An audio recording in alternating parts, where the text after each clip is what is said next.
Welcome back to the Whitmer Cast, a podcast by the John Whitmer Historical Association. We bring you essays, interviews, panel discussions, and broadcasts related to Mormon history and restoration studies. In this episode, we bring you an interview with Stephen C. Taysom, author of the recent book, Like a Fiery Meteor, The Life of Joseph F. Smith, published by University of Utah Press. In this book, Taysom relates the extraordinary life of the sixth president of the Church of Jesus Christ of Latter-day Saints. If you'd like to join JWHA or visit our entire backlog of journals and episodes, go to www.jwha.info. With that out of the way, let's get started. Today I'm joined by Stephen Taysom, author of the recent book, Like a Fiery Meteor, The Life of Joseph F. Smith. The book explores the life of the sixth president of the Church of Jesus Christ of Latter-day Saints and is published by University of Utah Press.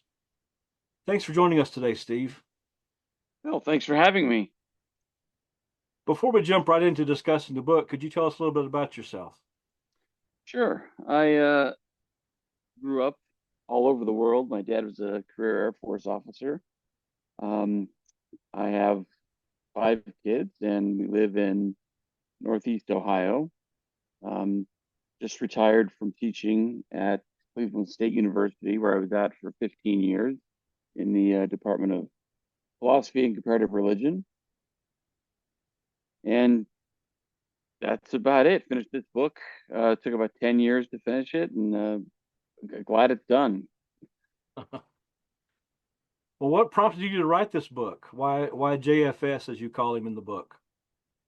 I grew up hearing stories about him, of course, and I first got interested in him reading an article by a guy named Scott Kenny, who was working on a biography of him in the 1970s when the LDS Church archives were almost completely open. And he had stopped that biography for various reasons. But he produced an article that was published in a magazine called Sunstone. And this would have been early 2000s. I was in graduate school then. And I read it. I found him interesting. I found the material interesting. He seemed like somebody that I could spend some time with. And then kind of put it on my back burner, did my coursework, did my dissertation, published my first book, published an edited collection, a bunch of articles, and then came around to thinking maybe I should try to write this biography. And I didn't know if anybody would be interested in it. And University of Utah Press expressed some interest in it. And as long as I knew somebody would be potentially willing to publish it, I was willing to try to take a stab at looking at this guy. Nobody had really written much about him. I mean, there was some devotional literature, but nothing scholarly really written about him. And so there was an opportunity there to cover something that hadn't been covered yet. And I figured I had to produce research anyway, because that's part of the job of an academic. They kind of weigh your teaching and your research and your service to the university, and as they review you every year, even after you have tenure. So I figured this would be a good way to spend that time. Okay. You mentioned some devotional literature. What is the audience that you're hoping to reach with this biography? Well, that's an interesting question. So I've got, this book took me about 10 years to write, and it wasn't 10 solid years. It was kind of on and off. And I thought a lot about audience, because so I had a few audiences in mind. One audience, in no particular order, one audience was academics in the field of American religious history, which is kind of my broad academic background. Then, of course, there were scholars of religion in general. And then there were people who were just interested in Mormon history. And when I say Mormon history, I really mean, every tradition coming from Joseph Smith. Because I thought, that there were enough tie-ins here with this, with his early life, to make it somewhat interesting potentially for other restoration groups to trace their uh, theological or ideological lineage back to Joseph Smith. They have some interest in him.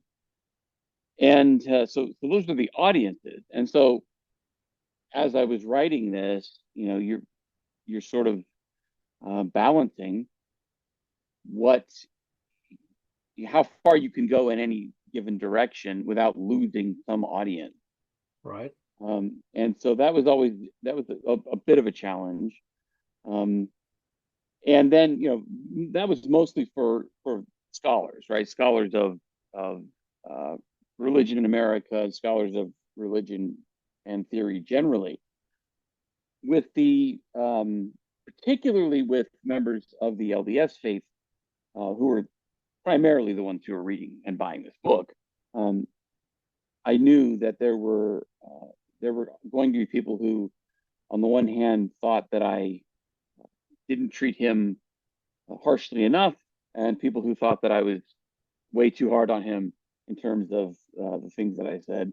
I didn't think I knew that was going to be an issue, or I anticipated that would be an issue, but I didn't spend too much time thinking about that because I didn't want to get that in my head too much.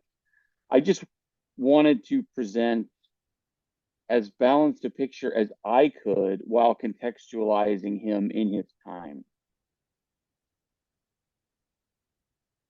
Well, I think you did a great job of all those things. Let's get into discussing the book now, Okay. which I thoroughly enjoyed. You present JFS as a very human character, very flawed in some aspects, but passionate about everything that he undertook. You portray him as a man marked by tragedy at an early age. The death of his father and uncle at Carthage jail left a lasting impression on him. Can you tell our listeners more about the mindset that this left him with? Absolutely. So I learned as an undergraduate that psychobiography, which during a certain period of time, mostly in the 1970s and in the 1960s, there was this move towards psychobiography where you would take these psychological um, approaches to the study of the lives of individuals and try to explain them in terms of current psychological theories and so forth. And that has fallen distinctly out of favor. And so I kind of wanted to avoid really overt uh, psychological interpretations of Joseph F. Smith, tempting as that was. However, um, there it's unavoidable when you're talking about Joseph F. Smith to ignore the traumas of his early life, right? And so you look at the deaths of his father and his uncle, his crossing of the plains as a young man, his sense of injustice at the way that he perceived his mother to be treated, and all of that um, produces trauma, right? And there's a vast literature on trauma, both popular literature and scholarly literature, a lot of which came out of trauma suffered by service members during the wars in Afghanistan and Iraq. Um, new research on this, and one of the things that uh, came out of that research that I looked at was that people who were struggling with traumatic events, whether they were young when they happened or even as adults, was that their emotions were harder to contain. And every emotion they had was magnified and amplified compared to people around them, or at least they had the potential for that. And one of the things that I noted about Joseph F. Smith was that in the devotional literature, right, the stuff that was written to um, really kind of make him out to be I don't want to say a superhuman, but a saintly figure.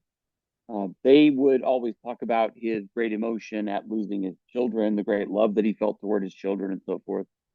And then stuff that was written that seemed to have as its main goal of demonstrating his flaws, his weaknesses, also focused on the the size of his emotions, right? The overwhelming, in this case, negative emotions. And so I thought, well, okay, here's a guy that clearly has ungovernable or very nearly ungovernable emotions on all parts of the emotional spectrum, and that's a very unusual uh, kind of person to see. And it didn't take a lot of psychologizing to go back to those early years and see that that's kind of where this started, and that at his core was somebody who really had trouble managing very large, overwhelming emotions. Yeah, and I want to ask you about a few of those, some of the events that you mentioned in the book that demonstrate these strong emotions. His bloodline, being a Smith and the son of the church patriarch, was obviously important to him. That comes through in the book. It kind of left him, as it were, with a bit of a chip on his shoulder. Can you talk about that a little bit? Yes. So if we think about so a lot of the I'm trained as a historian, and historians were trained to develop research questions and then to find evidence that helps us to answer those questions or maybe think of new questions or whatever. Biography, and I didn't know this. I wasn't trained as a biographer. I'd never written a biography. Biographers do different things. And so you have this kind of life shaped hole that you've got to then fill in. And with Joseph F. Smith, he's one of the things that showed up in the scholarly literature on biography, right? So there's a lot of literature on how to write biographies and who and what's the theory behind them. And one of the theories is that individual people have per, personal myths. All right, every one of us has one or more.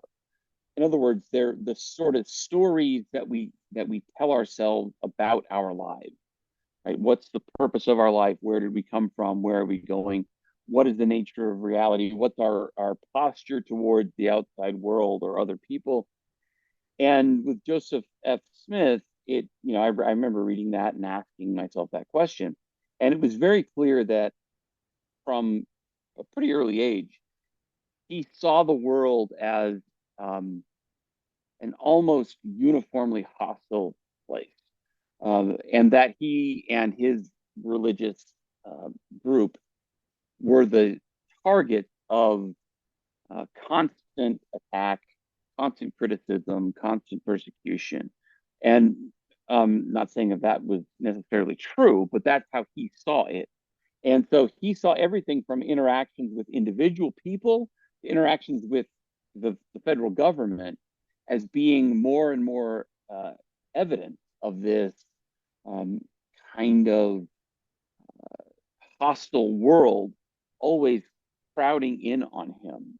So anytime anything would happen to him, or to his church, or even in the nation, he would always view it through that lens, through the lens of um, the Church of Jesus Christ of Latter-day Saints is being persecuted. I personally am being persecuted, and that I don't need to be friendly, um, because that either to friendly with a capital F, right, to the world, or friendly to other individuals, because he never quite trusted anybody outside his own family, um, with a few exceptions, because he always felt like uh, the other shoe was going to drop, that there was going to be some sort of um, harm done to him. There's also this portrayal that he had a problem with anger. Oh yeah. There's one of these magnified emotions. You include an incident where he attacked his neighbor, and several incidents when he expressed his ire about different things within his own family and with others. But it was also all about propriety. One of the stories that stood out to me was someone who referred to Joseph Smith in his presence as Joe Smith, and this set him off so much that he was tempted with violence. Uh, Mm-hmm. you want to talk about his anger management issues? Yeah, so there's a couple of things there in that question. And I've never had anybody, I've done, oh, I don't know, half a dozen or so interviews, maybe 10 about the book, and nobody's ever asked me about that incident where somebody used the word Joe and it really set him off. So his anger issues gets back, as you mentioned, to this sense of his large emotion. Um, and he had anger. Now, a lot of people, struggle with anger, or they get road rage or whatever. You get mad when you bang your head against something.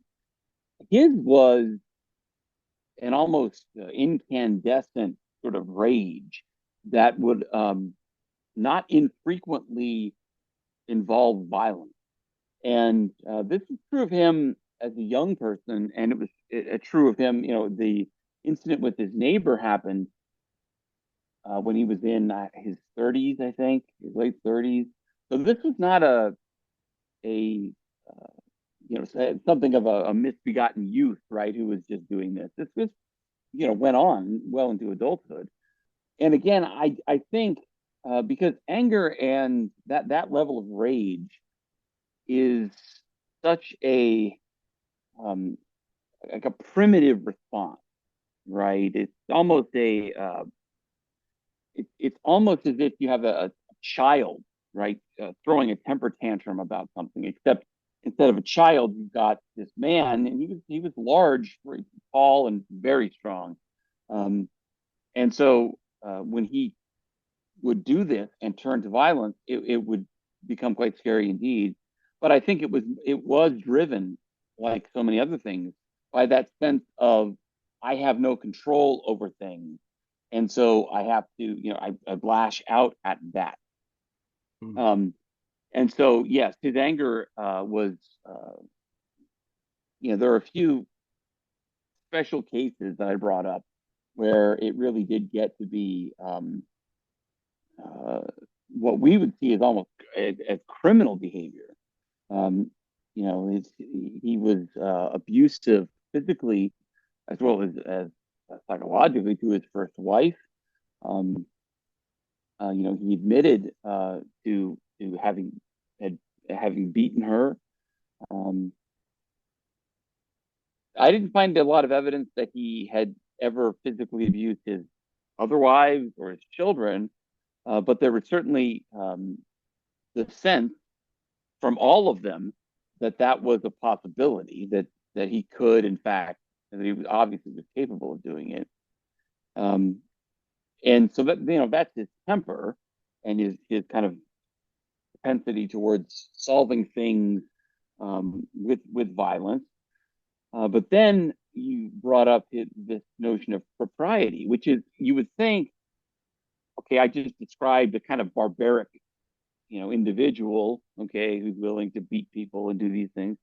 But he also did have a very strong sense of uh, of propriety, of manners, of how to conduct yourself, how to dress.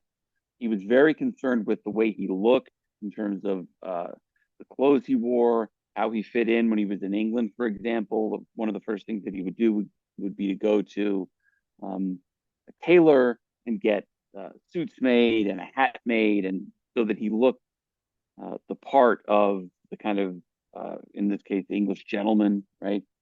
Um, and this issue with Joe, I think the reason that particular incident, so just to kind of, for the audience, give a little bit of background, he was traveling through um, parts of the Midwest, and he was with, I think, Orson Pratt, and they were looking for people who had known Joseph Smith and Hiram Smith and other early leaders of the Restoration, and they were trying to find, I can't remember if it was the, uh, you know, parts of the scribal parts of the Book of Mormon or something like that, but he was asking about, um, where I can find this person or that person, and he asked somebody, and they said, uh, Joe Smith, and that uh, really upset him. I think not because he had some kind of um, strange, antipathy towards that name, Um, but because he saw Joseph Smith Jr. as being as close to a godlike person as you would ever get. And so calling him Joe Smith, what he saw as being an intentional insult to that name and to that memory. And that's what set him off in terms of his indignation. He sort of bristled at that.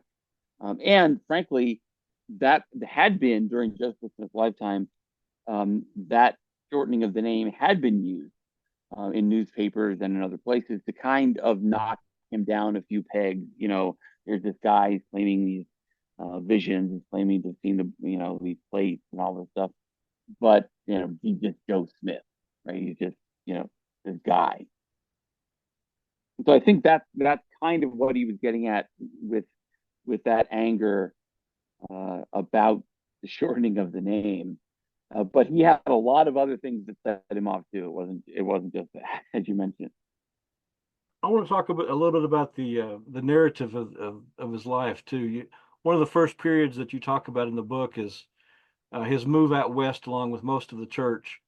Um, he seems to acclimate pretty well to the pioneer experience and seems to almost enjoy living on the frontier. Very physical person. Mm-hmm. Yeah. So as a historian, when we're working with these sources, we always want to get the sources that are closest in time to the event, and the sources that have the least um, interest in the subject, meaning they don't have a dog in the fight, right? They're most neutral. With him, we have to kind of rely on later recollection, and he's trying to a lot of things. There's been a lot of water under the bridge by the time he's writing these recollections. So we have to keep that in mind. But it is true that he took to that life, and he was very young. I mean, he was only born in 1838. The move west begins in early 1846, and so he's just a pretty small child when it's going on. But he takes to that life, and um, he enjoys riding horses. He enjoys doing manual labor, which there wasn't really much else to do during that move, was other than hauling things around and lifting stuff and driving livestock and whatever. And so yeah, he took to that world um, quite well. He was well suited to it. Not everybody who was a pioneer was. I mean, one of the things that we often forget is a lot of these pioneers, including many of my ancestors, were right off the boat from England. And so, if you're a British, shoemaker, or you worked in a factory or something, you're not going to be, John Wayne, riding around out there on your, on your wagon. This is going to be a different experience for you. He was just a small kid. He took to it, and one of the ways you can tell is that even, he was never a man. Even as he became president of the church, he was never a man of any real means. He worked his entire life um, jobs that required manual labor, um, farming jobs and so forth. His own farm, uh, and he enjoyed doing it. It was so he actually enjoyed getting out there, getting his hands dirty, getting fixing fences and moving animals around and doing all that, and he never complained about it. It was how he saw himself. I think in many ways was as in addition to other things, he definitely saw himself as somebody who was comfortable outdoors doing outdoor type things. And you can contrast that with others like John Taylor, the British convert, Brigham Young, even, who had been, um, uh, an outdoor, kind of a glazier and somebody who did things like that. Once they got to Utah and they were ensconced in kind of leadership roles, that kind of fell away. With Joseph F. Smith, it never really did. You also cover next his Hawaiian mission at a very young age, and also his service in the British mission. How did these mission experiences affect him, especially the Hawaiian mission?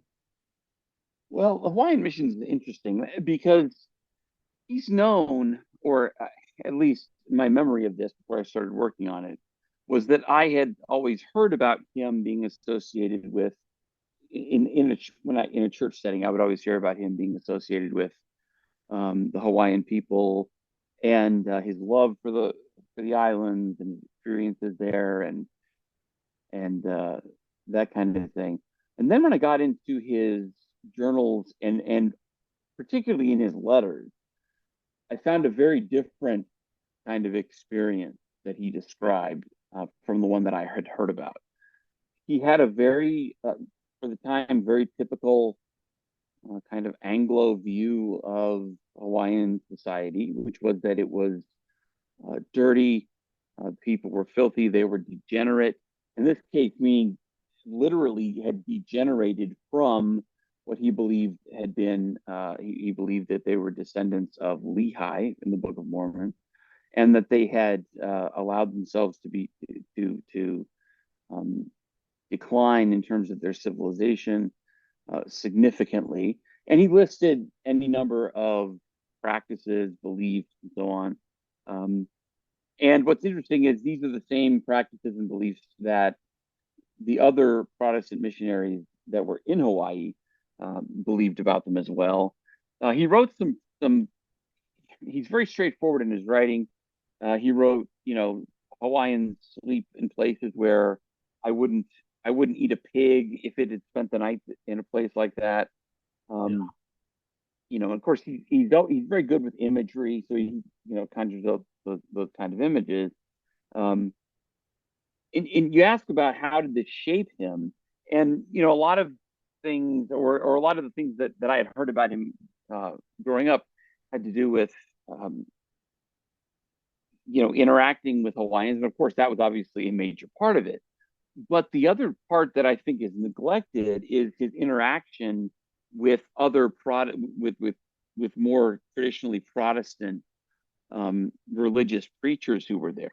There were a great many of them active in Hawaii at the time, and there's reasons for this. There was a kind of religious vacuum that had been created um, in Hawaiian history not long before the first missionaries arrived. Joseph F. Smith was among, I think, the second generation of, of missionaries to come, the kind of second big wave of Mormon missionaries to come. Um, but again, what you see here is this. Uh, on the one hand, he's trying to proselytize this degenerate race, and on the other hand, he's trying to um, assert dominance of the Mormon narrative over the fallen elements of Christianity present represented by those Protestant ministers. That part was actually kind of a surprise to me. Um, he learns Hawaiian um, very fluently. One of the things I learned about Joseph F. Smith as I studied his life and his letters, and this is a guy who he lived for 80 years, and for almost that entire time, there is just a plethora of documentation, which my eyes are not grateful for because I spent a decade reading, all this stuff, but which you very rarely find this for a person. Usually, there'll be spots where there's things missing. With him, there are very few going back to his early life. And, you know, he's he learns Hawaiian. And you wouldn't necessarily think, I mean, this is a difficult language. There were many, many missionaries that had better education than he did. He basically had none, who never could learn to speak that language. And it became, and this is evident in his letters and in the Hawaiian history, the history of the Hawaiian mission. Um, it became a kind of mark of how good you were at being a missionary there. Um, that was measured by how quickly you were able to learn this difficult language. And he learned it very quickly and very well, so such that he could write fluently in Hawaiian. He could speak fluently in Hawaiian within 6 or 8 months of being there.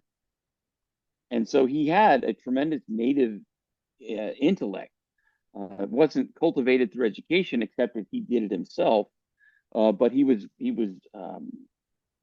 incredibly intelligent. In fact, I argue in the book that he's one of the most intelligent um, LDS church leaders in the 19th century. Just because he's not well educated at the beginning doesn't mean that he's not truly gifted in his intellect. You ask about the British, his time in the British mission. So he returns from Hawaii, and then in 1860 he goes back to, or he goes to the British Isles. So go back there a number of times. Um, and to me, the most interesting thing about his time in the British Isles the first time was that he seeks to connect with his Fielding relatives. So his mother's name was Mary Fielding. And we often talk about his father, obviously, Hiram Smith, but we talk less about his mother. And one of the things that Joseph F. Smith learned, and that I learned, is that he is much more like his mother than he is like his father. Um, the Fieldings, that side of the family, were Methodists in England, and they were a particular type of kind of fire and brimstone Methodist. And when he went there for his missionary service in the early 1860s, he set out to meet his mother's brother. One of his mother's brothers joined the church, the LDS church, but the others didn't. They were ministers in this other faith. And he found them to be largely hostile to him. And what's interesting to me as I read their letters to him and his description of his interactions with them is that they sound in their boldness, their brashness, their absolute certainty of their righteousness. They sound a lot like he sounds in his later letters when he gets older. They're, in fact, they're so aggressive towards him that he actually backs off. He actually just says, "I'm not. I just, I just, I backed off. I didn't say anything else. I just left." Probably the only time I ever read that in his writings.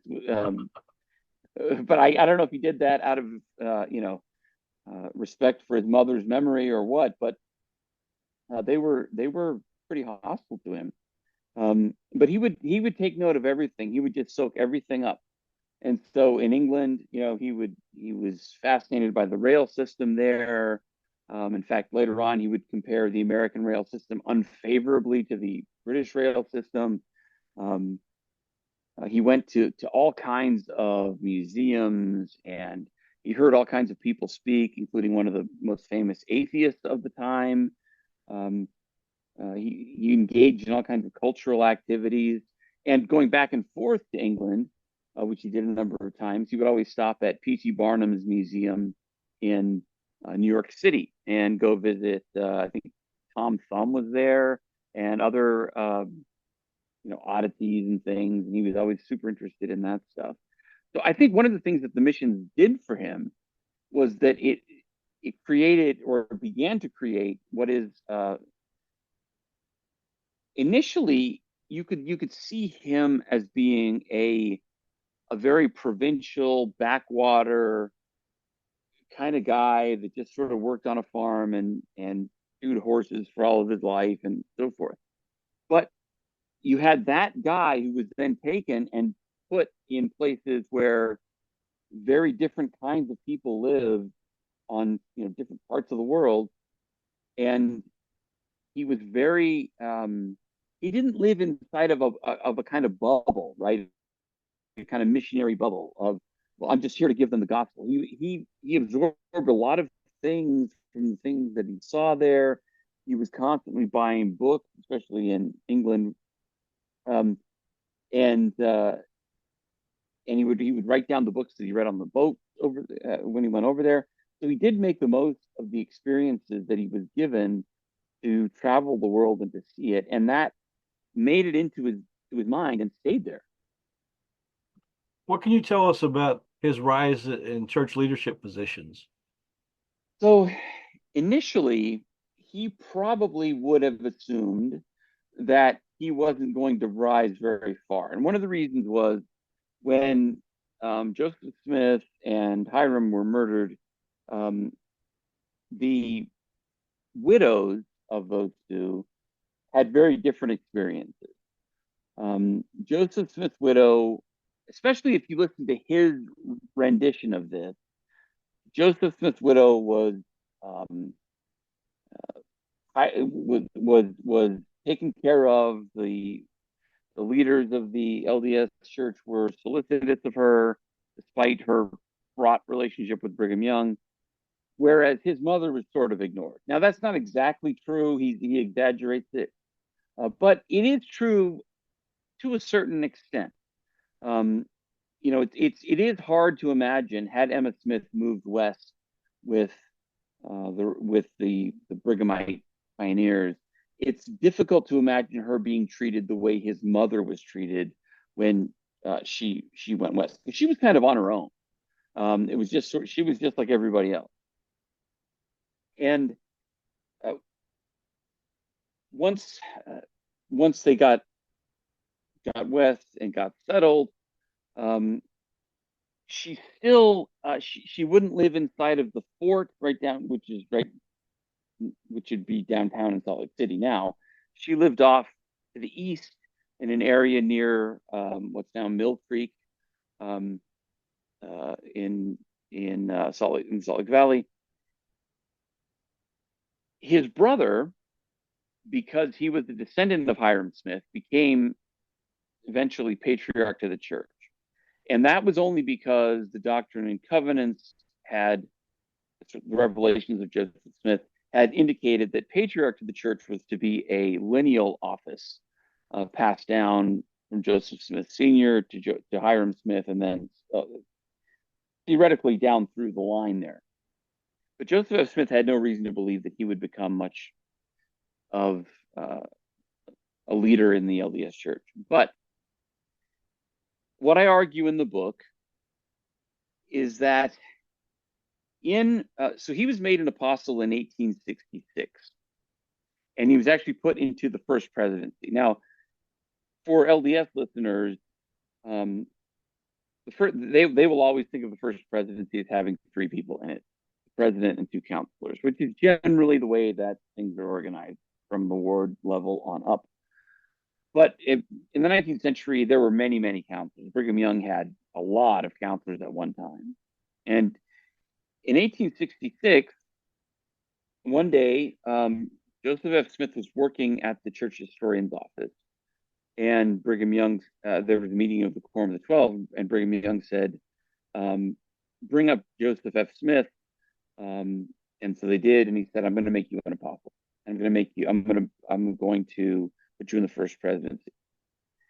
Now, that might seem random or out of the blue or whatever, but what I found digging in was that was just a couple of years after the formation of the reorganized Church of Jesus Christ of Latter-day Saints, which had at its head and in prominent leadership positions and in missionary positions the sons of Joseph Smith Jr. And they were coming on a mission to Utah. And so I kind of make the argument that one of the things that helped Joseph F.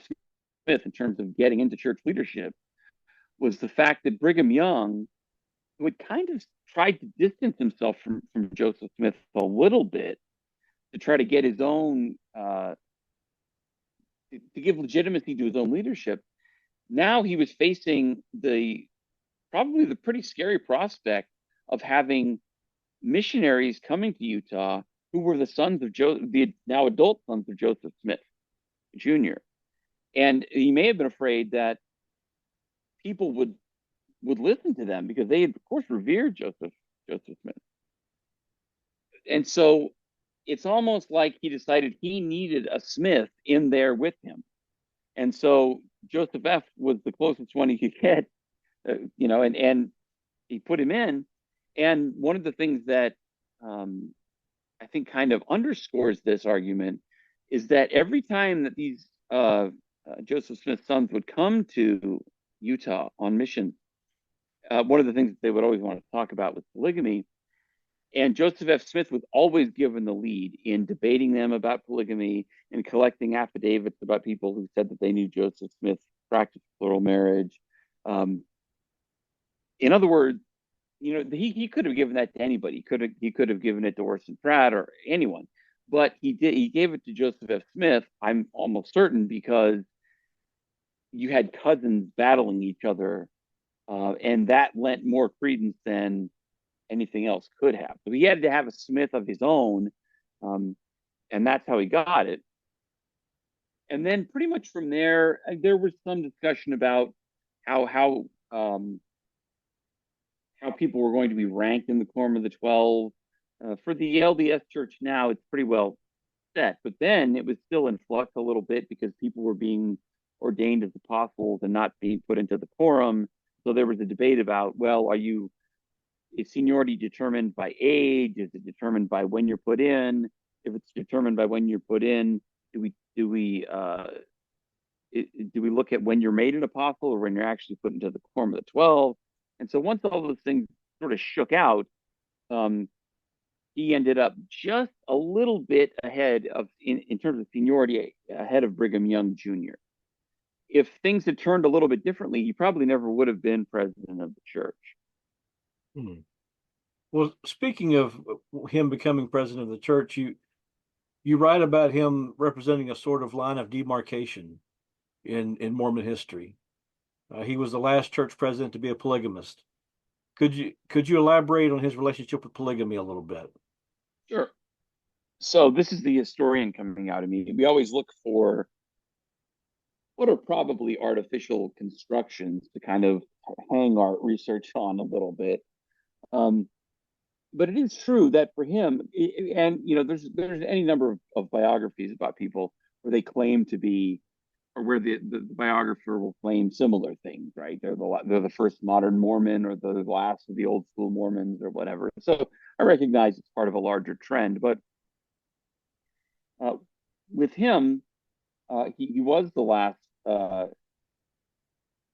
Well, so you asked about his broader relationship with polygamy. He was absolutely 100% devoted to the practice of polygamy. He believed it was from God. He believed it was revealed through Joseph Smith, and obviously he was a polygamist himself. But having said that, he was not as enthusiastic in terms of its practice as some of his contemporaries were. Okay, so he had fewer wives than most of them. He still had enough, but he had fewer, and he, as he kind of moved through his life, he had to be kind of prompted to take another one.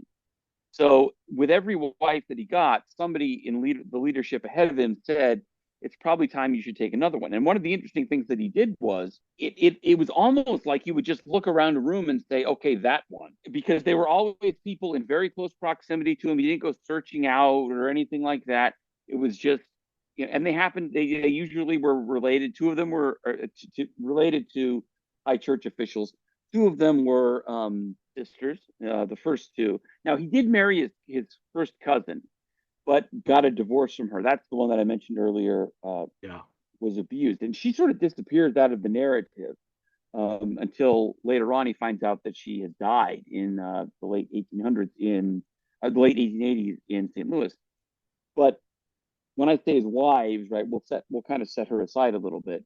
I didn't have any children with her or anything. Because he He didn't had talk about her, right? No, he didn't. And in fact, so when he referred to his first wife, he was talking about his first plural wife, which was literally his second wife. Right. And so those first two were sisters. And then the next one was a relative of John Taylor.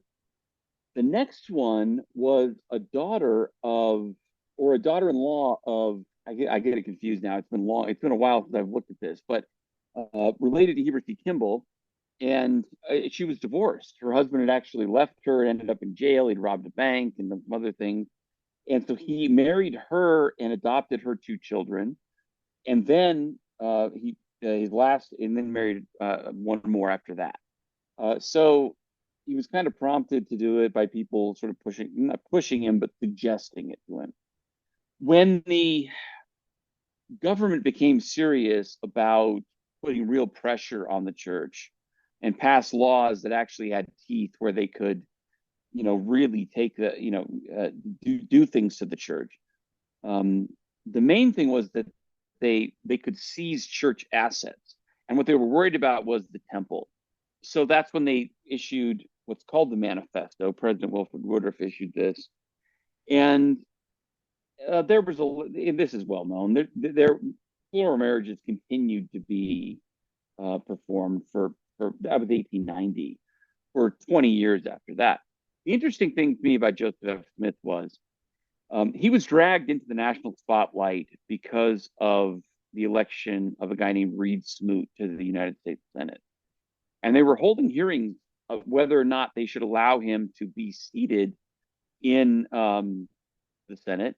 This is right after Utah became a state, or shortly thereafter. And the reason was because, well, if Utah runs the church, and if Mormon, and if I'm sorry, if the church runs Utah, and if Mormons are polygamous by nature, then is it right to let this guy kind of take a seat if he's subversive? Is he taking his orders from Utah and Salt Lake, or is he going to be loyal to the Constitution? Now, the irony is that Reed Smoot was actually not a polygamist, but Joseph F. Smith had to go and testify about this to a Senate committee in 1904, and it was for him a rather embarrassing experience. He didn't like it. He was very bellicose with the people who were interviewing him. He was contentious with them. He wasn't very helpful to them in the questions that they were asking. Which is, in some ways, it's a little bit amusing the way that he did that. But it was up to him to make sure that when he came back from that, he was serious about getting rid of polygamy within what we would think of as the mainstream of that LDS tradition. Because we know that there are, Latter-day Saint groups that continue to practice it. But within that tradition, of which he was the president, he was responsible for getting rid of it. And there were even members of the Quorum of the 12 who didn't agree with that. And they thought that this was just more of the same kind of rhetoric about, well, yeah, we've gotten rid of it, wink, wink, just telling them that because we don't really owe them anything. They've been nothing but terrible to us, and we're going to continue to practice as we see fit. And it was up to Joseph F. Smith to eventually excommunicate one of the members of the Quorum of the 12 and to not excommunicate, but to kick out of the Quorum of the 12 two members who were staunchly opposed to getting rid of polygamy. So even though he didn't initiate its end, theoretically, right, loudly and of quote unquote officially, that was Woodruff. He was the one left responsible to actually make it work, and that's not easy to do. In a religion where you're talking about for half a century, you've been telling people this is the way God wants you to live, and then all of a sudden saying you can't do it anymore, and we're really serious this time. Now, the one thing that he did insist on was that, he was actually telling people, you need to just live with one wife. But he said, there is no power on earth, no government, nothing. I don't care what they do to us. They will never stop us from claiming our children by these wives. And he never moved off of that idea that the children that came by these from these unions, these polygamous wives, were legitimate children that he had a responsibility to, and that everybody who had done that had a responsibility to. He also, and this is, I think, pretty significant, he never stopped believing in the principle of polygamy. So the practice, okay, yes, fine, we'll get rid of it. But the principle, no. So when his son, Hiram G. Smith, became a member of the Quorum of the 12 Apostles, This was after the um, manifesto, obviously, and when they were moving away from the practice. He was given an apostolic charge as part of that um, ceremony of making him an apostle, and he had to affirm his belief in the divinity of the principle of plural marriage, even though he himself was not a polygamist. So the principle remains even today, but the practice um, for the Church of Jesus Christ of Latter Day Saints has gone. Well, you mentioned his conviction about caring for his existing children and wives. He was a man that was well acquainted with grief. We talked about that earlier with his, not only did he grieve losing his parents, but he also lost many children. How do you Yep. see this as affecting him, and do you think it may have led him to receiving Doctrine and Covenants 138? Well, so, yes. So to answer the briefly the last part of your question first, certainly it did. He lost 13 children during his lifetime, including the very last year of his life. His son Hiram, who we just talked about, died in early 1918, which was the same year that Joseph F. Smith died. And for decades before that, he had been losing children at a fairly regular rate. The effect that it had on him is hard to express. I mean, he would write about it, and it's heartbreaking to read it.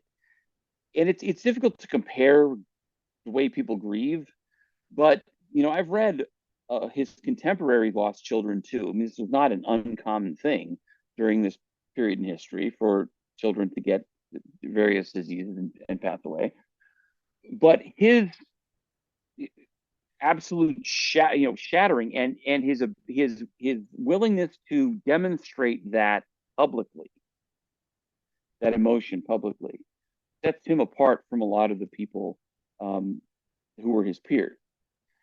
He couldn't hide his emotions, his tears, and so forth over these lost children, and he never got used to it. I don't know that you ever could, but he never became callous toward it, and he never really, certainly never lost his faith over it. But it did underscore something that he'd been developing for some time, and it wasn't only him, but he is the one who amplifies it, I think, more loudly than others. And that is this idea of a family-based heaven. If you look at the writings of Joseph Smith or the sermons of Joseph Smith in the 1840s, when he starts to talk about sealing people together in the temple and baptism for the dead and gathering in your ancestors and so on, you get the idea that there's this kind of net, right, where you're trying to make a community, as Richard Bushman argues, you're trying to make this community of people, of of of people of the covenant, right, brought together. And obviously, he did talk about husbands and wives being sealed forever and that kind of thing.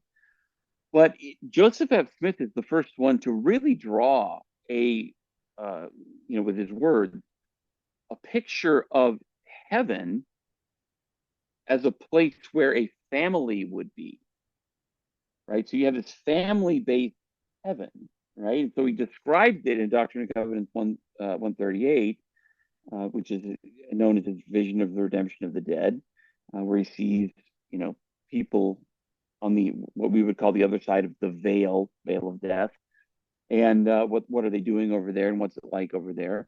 And he sees his father and his mother and his uncle and other people who are working there. And in his writings, he talks about um, when he dies, he expects the father child relationship with his children to continue in that same way all the way through. And so with D&C 138, the story behind it that's usually told, it doesn't make it into the Doctrine and Covenants until late in the 20th century, but it's around. It's in the Pearl of Great Price for a while, and sometimes it's just published as part of Joseph F. Smith Gospel Principles or Gospel Doctrine, whatever the book is called, that contains his teachings, right, which is published after he dies. That's in there then. It's not canonized until later. Traditional story is that He gets up in General Conference in October of 1918, just before he dies. He can barely stand. And he says, I've not been, he was sick all summer. Very few people were able to visit him during that summer. Everyone thought he was going to die then, but he didn't, kind of made a brief comeback for the October conference and then passed away the next month. But he gets up and he says, I've not been alone during these past few months. I've been receiving communications from, revelations from God and so forth. And he doesn't read the revelation or anything. He kind of alludes to it. And later on that month, the end of the month of October 1918, his son, one of his sons, Joseph Fielding Smith Jr., known to members of the Church of Jesus Christ of Latter-day Saints as Joseph Fielding Smith, who also becomes church president much later, he brings a written copy of the Revelation, known today as Doctrine and Covenants 138, to a meeting of the Quorum of the 12 Apostles, and they read it and they kind of ratify it as being the will of the Lord. What I argue in the book is that it isn't just him laying there in his sickbed and this is opened up to him. The concern for it, the desire for it, the wondering about it, where's my father? Where's my mother? Where are my children? What's happened to them? Are they, what's my relationship like with them? What does this have to do with the temple? None of that stuff was particularly clear in the 19th century. And it's very clear to members of the LDS Church now, right? They'll tell you, yes, I'm sealed to my parents, I'm sealed to my wife, I'm their husband, I'm sealed to my children. And that relationship will continue on in the life after this. That wasn't fleshed out in nearly the detail that we see until Joseph F. Smith does it. And I don't know that very many of his contemporaries were as concerned with that idea as he was. So I don't think it's an accident that it's the last thing on his mind as he recognizes his impending death, and that he's able to kind of pull all these things together and produce this document that kind of shows Latter-day Saints, or at least Latter-day Saints that he's in charge of. It shows them what they can expect to see when they get over to the other side, and that, yes, it does have everything to do with your family. Well, I have a couple more questions about your research, but the last question I have about JFS is, how do you think he would like to be remembered? Oh gosh, that's a good one. It's another one that nobody's ever asked me before. I think I would have to say he would. Of course, I'm guessing, but I think it's a pretty good guess. He would want to be remembered first and foremost as an absolute believer in Jesus Christ, as an absolute believer in the mission of Joseph Smith, and as a perfectly devoted husband and father. Now, whether or not he could get away with being perfectly devoted is, I don't know. But I think those three things are what he at times expressed as being his most important identities as a living person. And so, as he passes into history, those three things I think would be his. He would be upset if people didn't remember those things about him. Okay. So you mentioned earlier that you worked on this for about 10 years, research for this. What were some of the more surprising revelations you discovered doing this research? Um, Surprising. So, I mean, I think a lot of it was new. It was stuff that I hadn't seen necessarily before. So there were always little surprises. Bigger surprises. A couple of them I've mentioned already. One of them was how intelligent he was. I guess I just never thought about it really and wondered about it. But and how do I measure that? Well, so he writes down words all the time in these notebooks that he has, that vocabulary words and in English, and he learns them. He does it in Hawaiian too, but I'm talking about throughout his life. He reads through them and he learns them, so his vocabulary continues to grow. So his intelligence surprised me. You don't think of him as a great intellect. I think most people think of him as a great churchman, to the extent that they think of him at all. Would you call him an But autodidact? absolutely. Yeah. Um, his formal schooling was basically non-existent, and you can get. I don't want to. A lot of these, so these people have many living descendants. So I never want to say too much that might upset people, but I think this is fair enough um, because they each say it in the historical record. His brother John, who is the patriarch of the church, it's actually his half brother. It's Hiram Smith's son by his first wife, Jerusha Barden.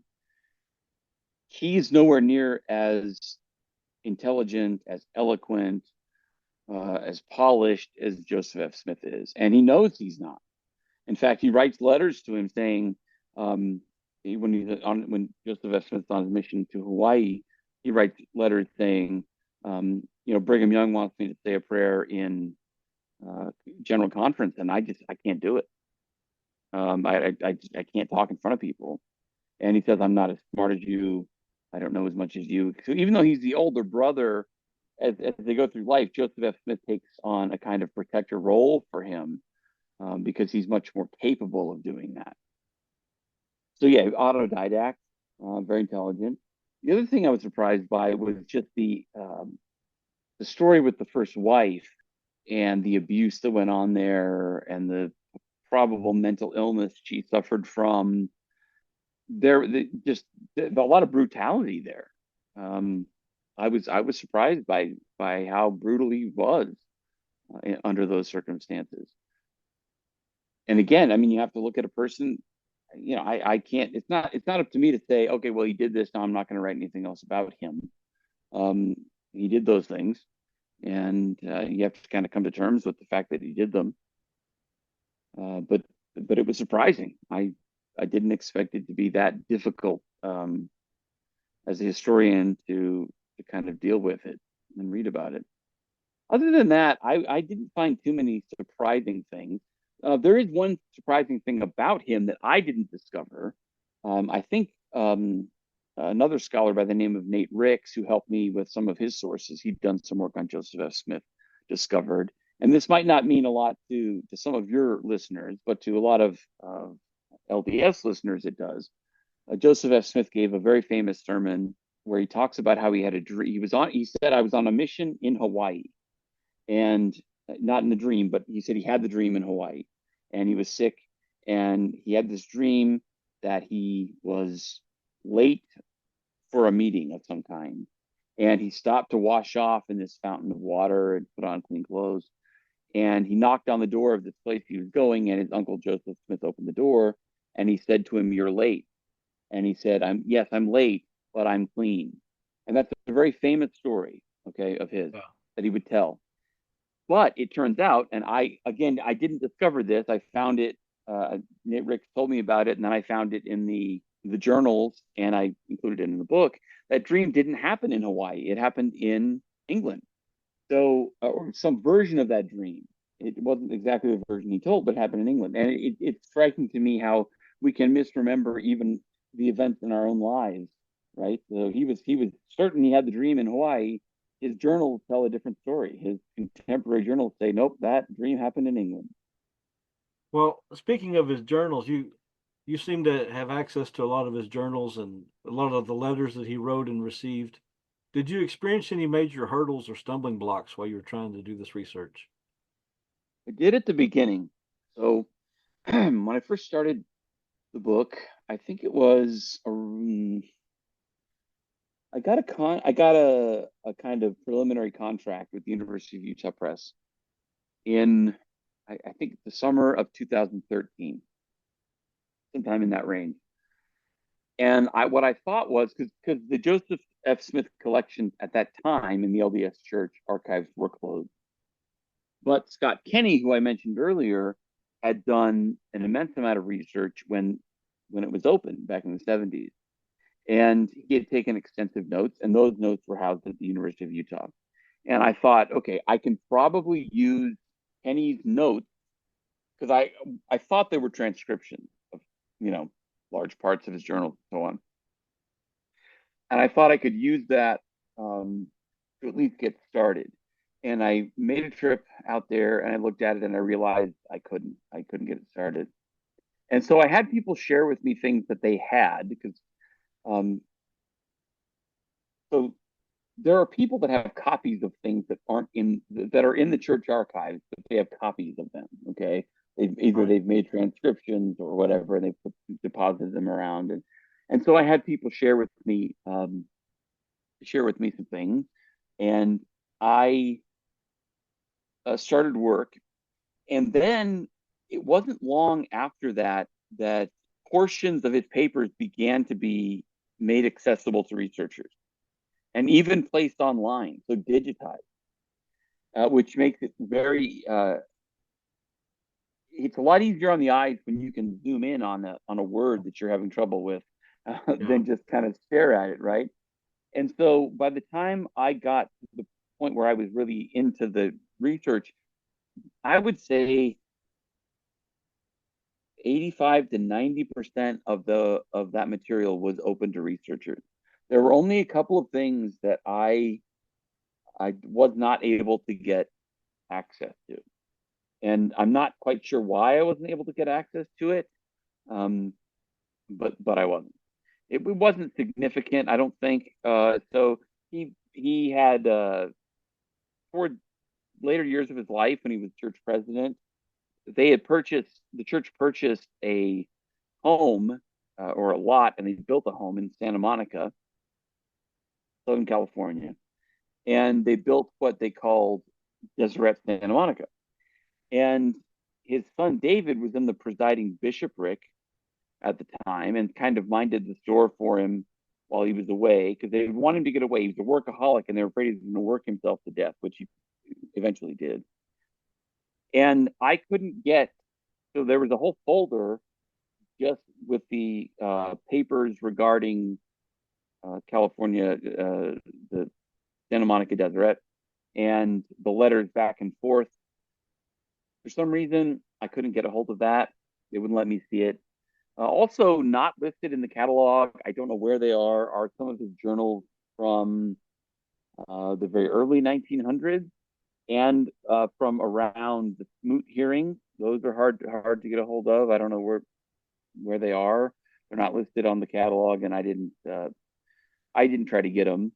Um, One of the things that this is slightly different from your question about access to the material, um, but the material itself, for most historical figures, journals are the sources that are the most important.